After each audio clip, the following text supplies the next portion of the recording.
You ran the newspaper group for 2 decades, over Yes. 2 decades. You were the VP of the Hearst Corporation. Such a big responsibility. What was that time like for you? Oh, it was thrilling because we had the opportunity to recreate the newspaper company. We had not acquired a new newspaper in 50 years, 5-0. So nobody selling a newspaper thought of us, okay? We created a strategy to acquire papers. We also developed a strategy to find the best talent, the best strategies, and the most energy to take former losing properties and convert them into winners. If we couldn't do that, then we drew a line in the sand and got them behind us. So it was thrilling to not just run a company, but to recreate it, to have the opportunity to take it from the ashes to its potential as a majestic organization. And you did just that. And well, I didn't do it, we did it. Didn't do it alone. You had great people around you. You left the newspaper business. What struck you? What was it that, you know, we're constantly, I think, in most careers, in most businesses, it's like we're constantly recreating ourselves. You recreated yourself. You say you heard those words echoing your entire life. You've been hearing the words those 2 women told you. Is that what kind of jump-started you becoming a motivational speaker, an author? Well, what happened there is that I used to speak to our staffs, always. As I went from city to city, excuse me, we would talk to local chambers of commerce, business groups, etc.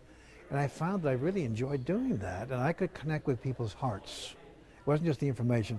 I found I was a storyteller. I could connect with their hearts. And it became intriguing to me that there was a world call speakers. And I remember very well our corporate director of communications, Jim O'Donnell, saying, you know, if you're going to be a speaker, you have to write a book. People expect a book to bring authority to what you're speaking about. So, encouraged by Jim, I wrote a book called The Leader Within You. And I had a lot of publicity. All of our newspapers, all of our TV stations, Parade Magazine. And so the book took off. And as a result, I got people calling me to speak on leadership. And before I knew it, I was a professional speaker. And there again, within a decade, I went from being a professional speaker to being in the Speakers Hall of Fame. There's only 5 speakers a year from 4,000 professionals so chosen. And all I did was kind of show up and say, I'd like to do that. And once I found out I could write that book, I decided I could write other books.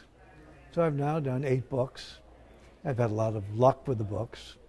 Some are just a little gift book, but others are a little longer. I'm writing a novel right now. But it all always comes back to the fact that if your mind sees the possibilities, your energy lubricates the pathway. But you have to start by being open to the possibilities. I didn't set out to be a Hall of Fame speaker. I didn't set out to be the president of the Hearst newspapers. I didn't set out to become an author of 8 books. I didn't set out to become a university professor.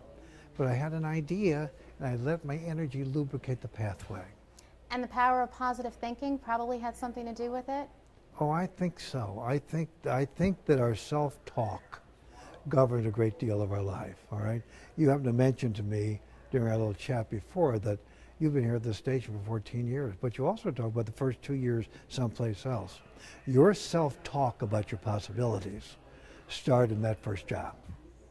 Once you got affirmed that you were professional, skilled, capable, great in a camera, that affirmed you, and your self-talk changed from the doubt that you may have had as a college student into an affirmation of your possibilities. I think people can learn to modify their self-talk.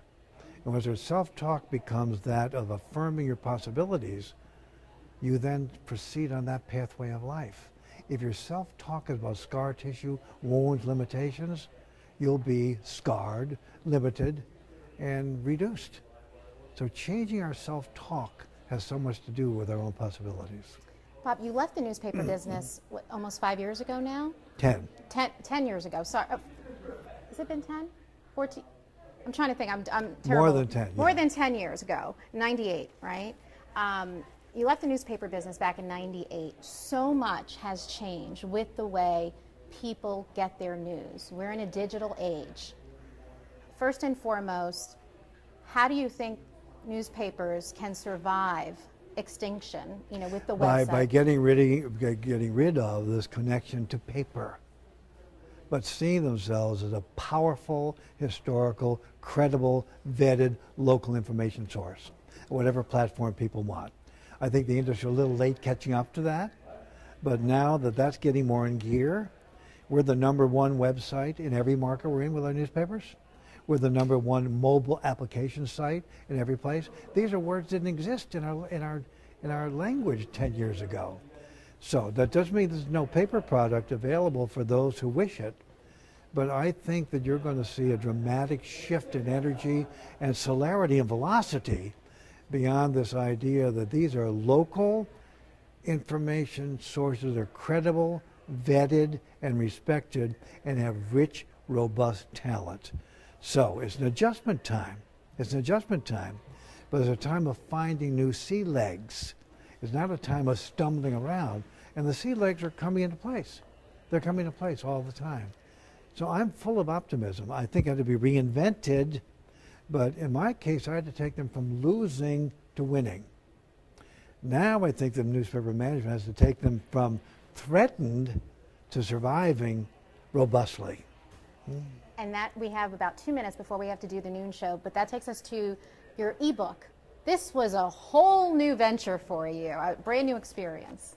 Talk to me a little bit about that. Yeah, because I wanted to learn how to master marketing of an ebook. I've never done an ebook before. And I read about this mystery author, priced his books at 99 cents, called him, said, tell me about this. And he told me about his rationale to have a convoluted leap backwards, that most of those books are $9.95 on Amazon.com. He priced his at 99 cents, meaning that they had to be 10 times better than his book. He sold 2 million books. I said, I'm going to give it a try. So I'm learning the ebook world, and I'm committed to not doing this book in print. It's called The Hummingbird Effect, A Journey to Confidence. It's about tools to enhance confidence, and it's going to only be marketed on the platform that represents the ebook potential.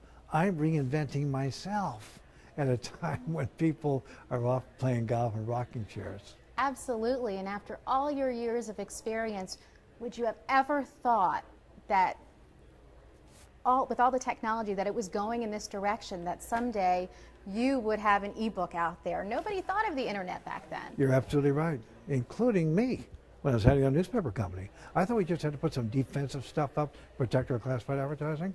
We didn't learn how to play offense in the digital world. Now we're players.